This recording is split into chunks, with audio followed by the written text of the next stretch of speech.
And now joining me with more on Iran, fellow at the International Institute for Counter-Terrorism at Reichman University, Dr. Fadi Essmaeel. Dr. Essmaeel, it's great to have you back with us. So Gantz is exposing a bunch of Iranian military sites in Syria, but is anybody listening? That's a beautiful question. Well, actually, those facilities that he has so-called exposed, they're well known to the professional realm. I mean, they're not even secret. At least from the standpoint of the world, we know about those facilities. Some of them have been targeted in the past via airstrikes. All of them have been targeted in other ways as well. Yes, I mean, if somebody's listening, yeah, everybody who is already persuaded is listening. The question is, are we changing any minds right now? Right. Now, I want to point out something interesting. Notice that in the last few days, or rather last week or so, we're seeing like a blitz, and almost an organized blitz by spokespersons from various entities, various countries, talking exactly about this subject. You just brought the IAEA chief. Right. In Israel, several high-ranking officials, including today, I've seen some statements from an IDF colonel who's in charge of the Iran task force talking about this. We've heard from others as well. There's like a concentrated effort right now by a variety of entities from several countries to talk about Iran. Mm-hmm. Are we being prepared? Something? Is somebody right. hinting at something? I don't know. So that really is my next question, actually. Who other than Israel is seemingly willing to do anything about it? Because you have the IAEA, you have Israel, and everybody's talking, but talk is cheap. Oh, yeah. But people are doing things, not only Israel. Not everything is military activity, like straightforward airplanes, attacking sites. There's a lot of activity that can happen in other methods, not only by Israel. We've seen also American involvement and other Western countries in their own way, in their own methods.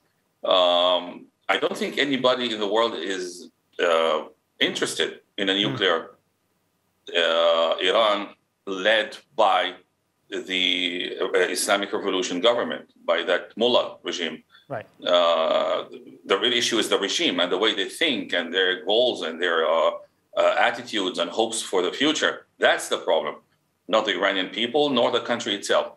And I don't think anybody in the world is interested in that. And now, there's a lot of space. I have to say something that many people miss. It isn't either we sit idle or we have full-scale war with Iran. It's not like we have to have one of the two. There's a lot of space in between these two options where many effective measures can be taken. And I'm talking about thousands of measures that can be taken in a variety of ways in order to foil their attacks. I mean, it happens. The head of the Mossad talked about it. Right. And or actually mess with their efforts in other areas. So it's not like it's either this or not that. I mean, there's a lot happening in the meantime. So again, okay, so like you said, if we're talking about measures that Israel or for that matter, Western countries can take to challenge Iran, Gantz is also warning the United Nations this week that they need to prepare to renew sanctions as Tehran has tripled its advanced centrifuges. Do you think that the P5+1 and other world nations are willing to resume pressure on Tehran when they're this close to a deal?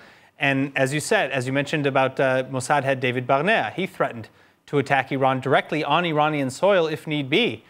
Is that a simple verbal threat, or is that escalating things? Guys, we have already attacked Iran on Iranian soil. What do you call the assassination of Fakhrizadeh? Right. What do you call a series of very, very mysterious... But coming out to say it, I think is what's different. Coming out and saying this is what we're going to do, some might argue that it'll only escalate tensions.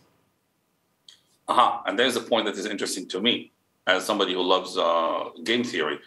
The heat is up. I mean, there is much more talk, much more hot air on both sides. Everybody's just escalating the threats all the time.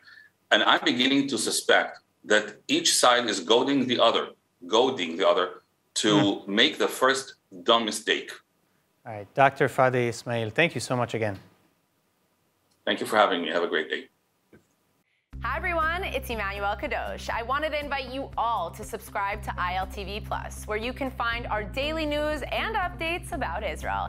And not only that, but live feeds, entertainment, our kosher food show, and so much more. Needless to say, your subscription to ILTV Plus helps us grow and create more content while also supporting the state of Israel. Our app is available on all platforms and devices, so I'll see you guys there.